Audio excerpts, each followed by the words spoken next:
All right, so today we're going to look at the problem we looked at yesterday in terms of trying to figure out whether the ball that's kicked at a certain initial velocity, some angle above the horizon from the ground, and whether it's going to pass over or above the goalpost that is 49 meters away and 3.1 meters above the ground. So the initial velocity of the kick here is 25 meters per second at 30 degrees above the horizon. We're going to try to figure out if the ball is actually going to make it over the goalpost or under the goalpost when it gets to that point in time. So in order to look at this, obviously with the projectile we need to look at both X motion and Y motion. And to do that, since my velocity initially is not either in the X or the Y, I'm going to have to look at figuring out how much velocity it has in the X direction and how much velocity it has in the Y direction. So for the X component of velocity, I'm going to be looking at some leg that is adjacent to that 30-degree angle.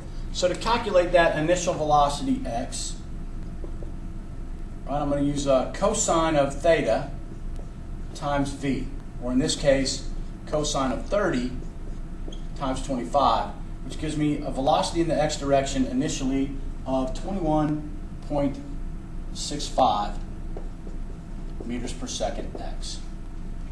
We should also recall from the X and from the idea of projectile motion, there's nothing that's going to change the velocity in the X direction. Once the kick leaves the ground, the ball will travel in the X direction at that same velocity until it encounters some other object. So final velocity X equals initial velocity X in this case of 21.65. In terms of the vertical component of that velocity,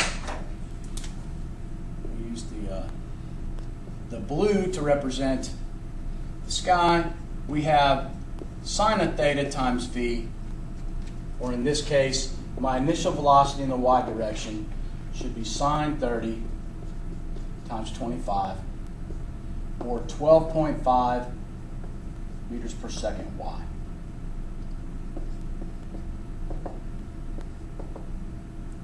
Now, a couple things to notice about the Y. We know that in terms of going traveling in the Y in this projectile type path, the ball is going to travel upwards to a certain point where it's basically going to stop moving up in the Y direction. So the final velocity Y for that briefest moment of time will be 0 meters per second. The acceleration during that time is obviously downward at negative 9.8 meters per second. In that case, that acceleration, like I said, negative 9.8 meters per second. We know that because the ball's not speeding up, right? As it leaves the ground, it's not getting faster and faster and faster and going, some way up into the clouds or out of the universe. It's actually slowing down and stopping and returning back down to the Earth. So using that information of those initial velocities, now we can try and figure out, well, what do we have to do to solve this particular problem? In a problem like this, where I'm talking about where is a projectile going to be at a certain distance away from where it starts, we have to look at that critical distance. I really need to know where is the ball going to be when it's along that line. In this case, when it's 49 meters downrange, if it makes it that far, where's the ball going to be in terms of elevation? To look at that, I need to figure out the time it's going to take for the ball to travel that 49 meters. And to do that, I should recall that delta x over t is equal to my velocity, so that delta x over v should equal the time. And that time we can call it a critical time or an important time, but it's going to be the time when the ball will be somewhere along this line. Somewhere along that line, and that's what we're trying to figure out.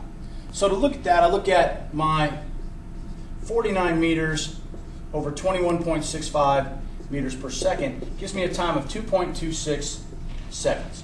So after I kick the ball, 2.26 seconds later, it's going to be somewhere 49 meters downrange, and hopefully, for my football team's sake, above the goalpost, so we've won the championship or have a heartbreak. So once I know the time it's going to take, 2.26 seconds, now I can go to that y dimension and figure out that motion. And all I have to really do then is substitute into that y position time equation.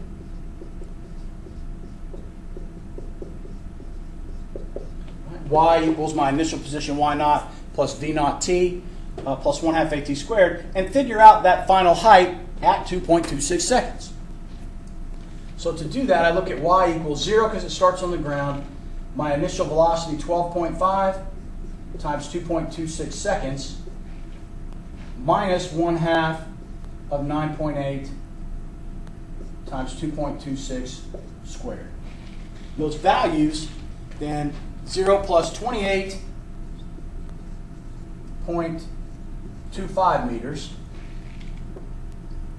and the 1/2 at squared turns out to be minus 25.0 meters. And then so my total height, y, turns out to be 3.25 meters above the ground. Well, if I look at the goalpost being 3.1, it's actually 0.15 meters above at that particular time. Which means that yes, in fact, we've been successful. But it's looking at that critical time. Where's the ball in the air? When it gets to that point, that plane in space in the x direction, at which time I have to know its height. I believe one of the periods yesterday had a distance here of 40 meters, and the height above the rim or above the bar would turn out to be about 1.2 meters above. But here we can see we're just 15 centimeters above the bar when that happens. Realizing that if I'm talking about some distance in the x direction, that time is going to be critical, and that constant velocity in the x divided into that distance that I'm traveling will give me the time, and it's at that time that I have to know the elevation of the projectile.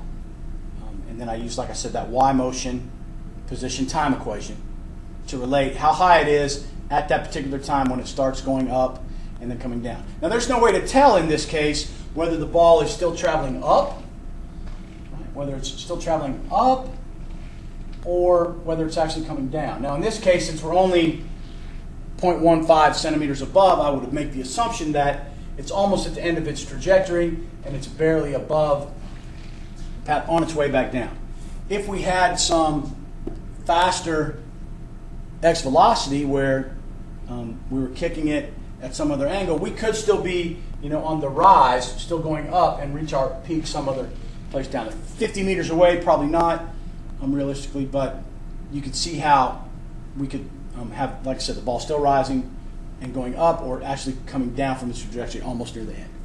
So that should be a look at an example of that problem from yesterday, how we worked that out. And then we'll pick up with relative velocity tomorrow and talk a little bit more about projectiles in preparation for our quiz on Friday.